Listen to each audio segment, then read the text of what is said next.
She scratched my itch, sweet Annie Rich, and welcomed me back to town. Come out on your porch and step into your parlor, and I'll tell you how it all went down. How with the truckers and the kickers and the highboy angels, in a good saloon in every single town.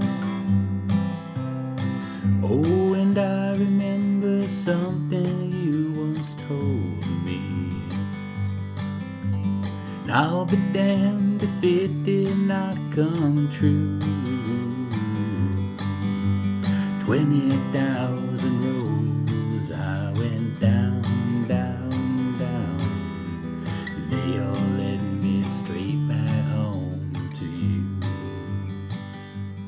Hey there friends, how's it going? David Potts here with Song Notes, and today I'm really thrilled to be bringing you this lesson. This is for Return of the Grievous Angel. It's by Gram Parsons, 1974. He sang it along with Emmylou Harris. Amazing song, one of my favorite songs of the past 20 years of my life that I've heard. Of course, it was out before I was born. I'll show you the chords, key of G, pretty standard stuff. I'll talk about the chord progressions. This is the one part that's a lot to take in for this song. It's 3 different sections, each of which repeats at least once, right? So 16 measures each one. So it's a lot of chord changes, and I'll walk you through it basically. That way you're not overwhelmed, and you can hopefully sort of associate the melody with some of these obvious changes in the key of G, okay? And then I'll also talk about strumming. I'll show you a simple version, an intermediate, and a full strumming pattern. The full one is what I prefer, but I'll show you those earlier ones just to give you a bit of stepping stones to get up to the way you want to strum it, all right? Hey y'all, before we get to the lesson, one quick plug. If you want the song sheet for this song, it's 2 pages made by me, handcrafted with care to give you all the information you need in 2 pages. This is available for a separate purchase. Over on my website, I do have a cover of the song in the key of G and in the key of D, and I'll show you my process as well of changing the key. I took the G major chord progressions and modulated to D major. I'll talk about that. So separate video on my website for that. And then also a few other lessons to help you with the techniques in this song. Alternating bass notes in the key of G, the strumming pattern this song uses, and just a G major cheat sheet. If you want any or all of these things, are all available over at my website, songnotes.net. Members get access to these and all my instructional PDFs. So I have over 100 of these. They're super handy on all kinds of topics as you play your guitar. So check that out. And let's get to this lesson now. Return of the Grievous Angel by Gram Parsons. Let's go. All right, friends, so let's kick things off really quick by looking at the chord shapes just to make sure you understand the lay of the land here, okay? So a fair number of chords, but don't be scared away. Nothing too bad going on here. The trickiest one is probably the B minor. I'll cover that a little bit later. We're only going to use that in a couple places, and I have some tips for you there. Now, starting at the top, right, we have our G and our C and our D. This is sort of the lifeblood of this song. This is the 1-4-5 in the key of G, and we are indeed in the key of G for this song. That means G is going to be our home bass, okay? It's going to sound the most stable and at home, right? We'll also use that C and that D quite a bit. Now for the G, the practical tip I'll have here for you is I like to use my ring finger down here on this 3rd fret of the low E string, and my pinky up here. The reason why is a couple, right? Number one, you're going between the G and the C quite a bit. And if you look at how similar the finger positions are for these 2 chords, if you use your ring finger down here for the G, it just makes that switch a lot easier, right? You'll also notice me using my this sort of 2-finger version of the G where I'm muting the 5th string. I'm just touching my ring finger and do it gently. That's a convenient trick. It doesn't really give you anything new, but you don't lose that much either. So it's one of those things where convenience just really wins out. I have a separate lesson teaching that if that's something you're interested in picking up. Also, this G7 chord. Okay, 3rd, 2nd, open, open, open, 1st. If you use your ring finger down here, it's really easy to switch to that chord because all you have to do is lift up your pinky off the thinnest string, and then your index finger is waiting there. So that G7, technically, if it's giving you trouble, you can skip it. You can just use a regular G instead. Now, the A7 and the D7, similarly, if either of those voicings are giving you trouble, you could use a regular A instead of the A7. It's going to sound fine. And for the D7, you could use a regular D instead of the D7, right? 7th chords are generally optional, but if you do play them in their 7th form voicing, right, it's going to give you that extra tension, which is going to sound great when it resolves to the next chord. So that's typically what's happening with the 7th chords. The G over F sharp, the B minor, the E minor, I'm going to come back to those a little bit later. We're not going to need those in the verse. But really quick, let's look at the verse and talk about what we're doing here. So the lyrics look like this, okay? This is the sort of 4 lines of singing you see.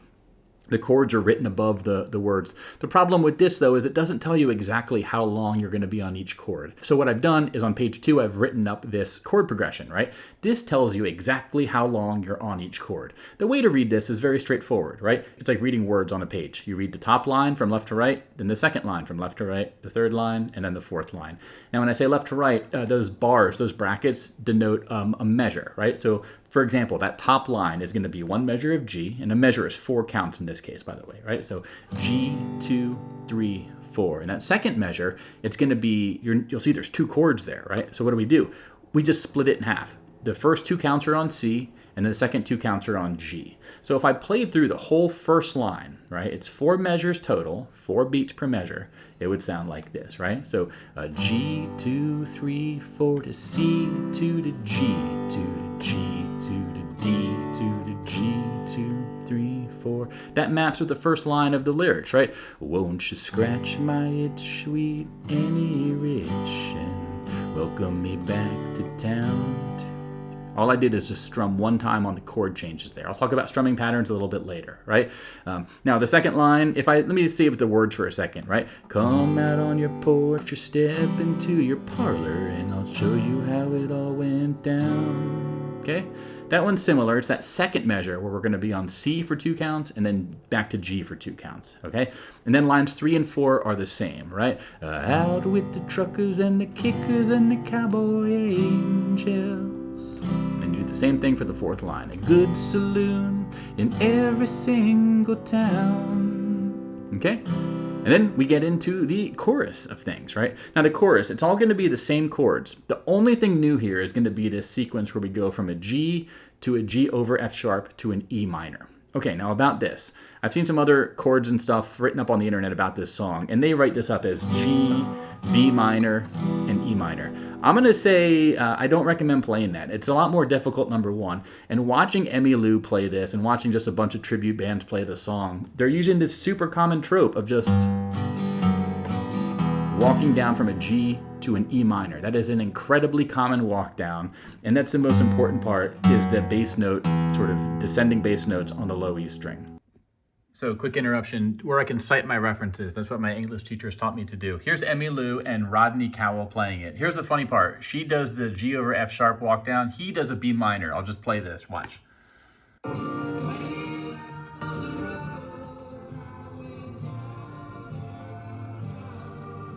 Okay, so that's a 50-50 split. But then here is Emmylou and Ryan Adams playing it, and watch them both do it. They both do the G over F sharp.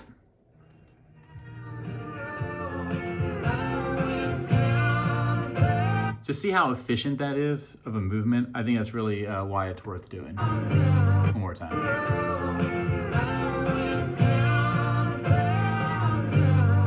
All right. Yeah. So to play this, what you're going to want to do is play your regular G. I like to do a bass note strum. And then for the G over F sharp, all it means is the only thing that's going to change is our bass note is going to be this note, the 2nd fret of the 6th string. Keep everything else the same. So I'm doing 2nd, mute, open, open, open, 3rd. And then the E minor, just open, 2nd, 2nd, open, open, open, open, right? You get the idea. I named one too many strings there. But that whole sequence, G, G over F sharp, E minor. Let me do it again, right? G, G over F sharp, E minor. Now, let's talk about context here. How does this sound in context? Well, the chorus, the lyrics look like this, right? And I remember something you once told me, right? And repeat that again. The C and then to D and then to G, 2, 3, 4, G, 2, 3, 4. And now to the third line. C, 2, 3, 4, D, 2, 3, 4, G, or F sharp, E minor. And then C to D to G, 3, 4, G, 2, 3, 4. And that's the chorus, okay? So let me do it with actual singing here. I'm just going to do a single strum on each chord change, right? So, and I remember something you once told me, and I'll be damned if it did not come true. 20,000 roads I went down, down, straight back home to you. Okay? I'm doing these taps on my guitar to just match the tempo, right? 1, 2, 3, 4, 1, 2, 3, 4, 1, 2, 3, 4, 1, 2. That's a little just general tip. I find it helpful when you're learning chord progressions. Don't worry about strumming just yet. We'll get to strumming later. You want to have a mastery over these chord shapes. You want to remember the order that they're happening, and you also want to understand how long to be on each chord. You get those under your belt first. Spend time with it. Then when you get to strumming, it's going to be a lot easier. Because if you're trying to do all those things at once and you're trying to strum, it's going to be tricky. But anyway, hopefully that helps you there. Again, that walk down, I just like to do a bass, strum, bass, strum, bass, strum. Okay? You get a much cleaner emphasis on that bass note if you do that. If you were just to strum it, you kind of lose that descending quality. That's really the main character of that sequence. Okay? Let's look at the refrain next. The refrain is the last part of the song here. This is where the B minor is going to pop up. It's all the same chords otherwise, but the B minor is going to be the tricky one here. Playing B minor, the normal way to play it is second, fourth, fourth, third, second. Okay, that's our B minor. Now, if you can't do this, you have a few different options here. One is just to do the thinnest 4 strings, right?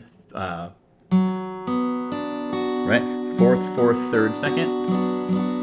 What you lose is that clean B bass note, but it's going to be okay. Just, if this is a preferred version you could use that. You also could just do, third, second, fourth, third, second on the thinnest 3 strings. That's an even simpler version. If you threw in that open D string, it's not going to sound terrible because there's a D in the B minor anyway. Right? Another one you could do is this B minor 7, where you get the B bass note in here. Right? Second, open, second, third.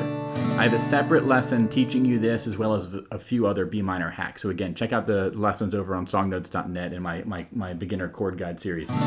This is lots of different ways to play the B minor that are sort of getting away from this full version. Okay? Now, as far as the lyrics and the chords in the right order for this refrain, okay?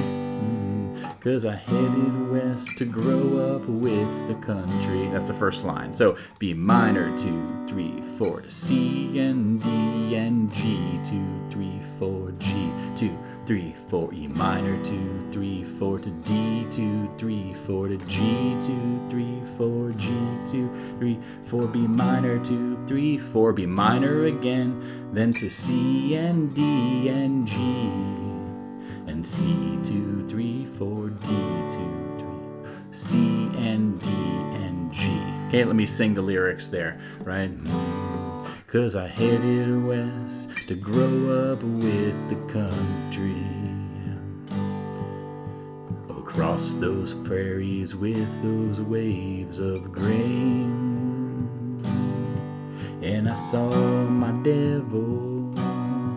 And I saw my deep blue sea, and I thought about a calico bonnet from Cheyenne to Tennessee. 2, 3, 4 G. Okay, so that's going to be the refrain, and those are the only parts of the song you need, right? So 3 parts: the verse, the chorus, the refrain. Again, you're going to want to see my song sheet. On page 1, I have it all written up as far as, you do the verse, then the chorus, then the refrain, then you do the verse, then you do a solo over the verse, then you jump to the refrain, and then you do a verse and chorus to end. So it's one of those things where it's a lot of words, and there's 3 different sections, and each section 16 measures. So you kind of really want to have this song internalized and memorized if you can, or at least have an idea of it in your head, because there is a lot going on here. But page 1 of my song sheet will give you the lyrics. It'll tell you exactly when to change chords.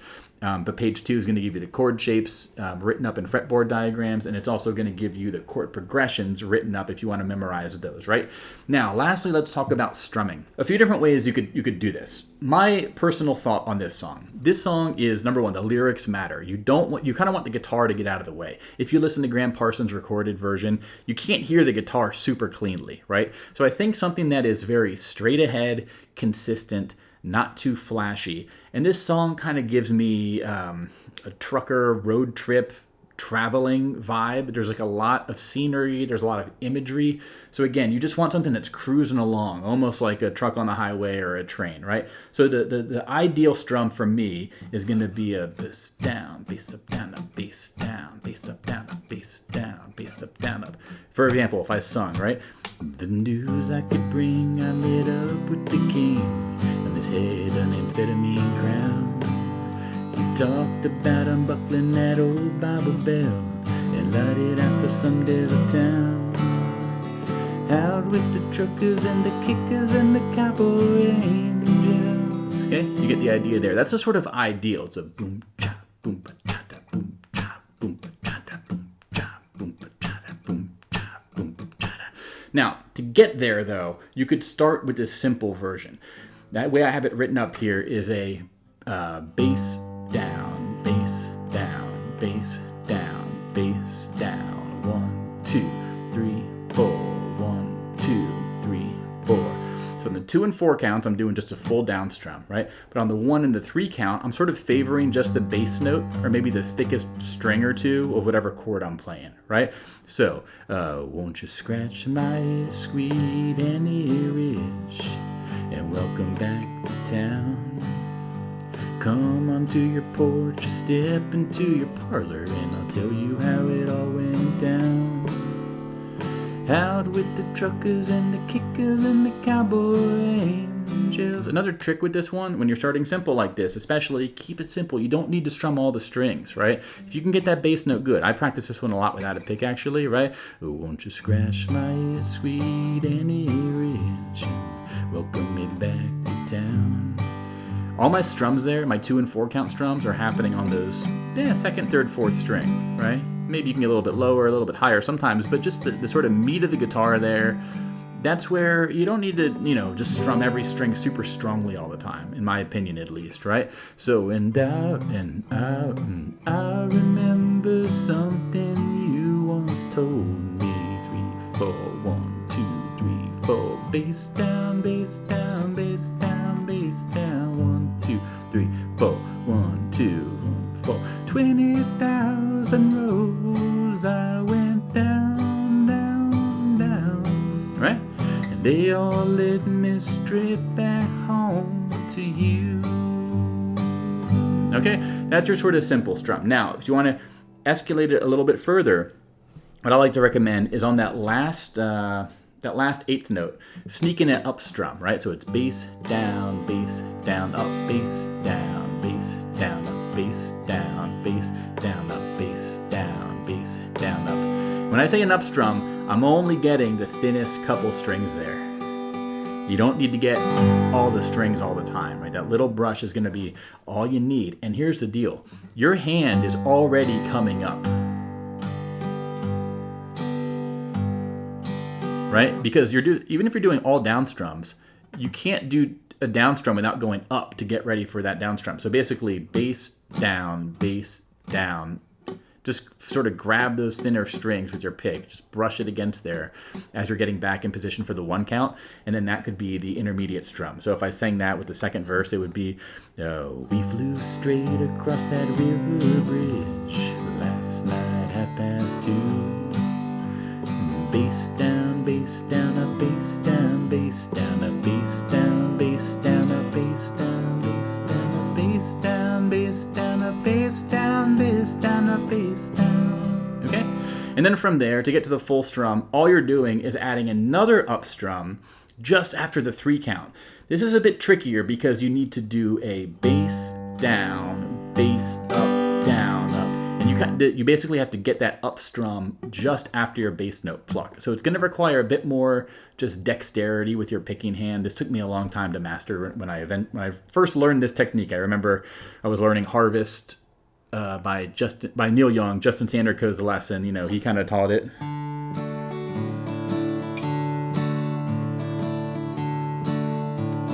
Same thing, right? Bass down, bass up, down, up, bass down, bass up, down, up, bass down, bass up, down, up.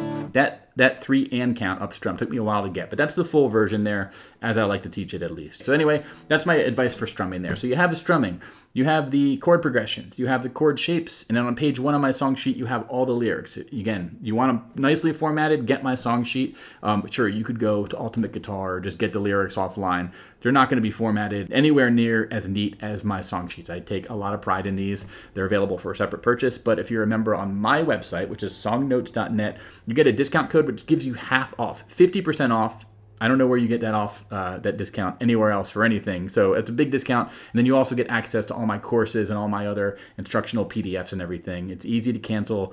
Check it out. It supports me. It's literally how I make my living. So check it out. I really appreciate the support, y'all. I hope this is helpful. What a great song. All right, so thanks for watching, everyone. Thanks to all of you who have requested this. If you have any other favorite Gram Parsons songs, let me know. I'm always happy to hear. And until the next one, my friends, I'll see you around. Take care, and bye-bye.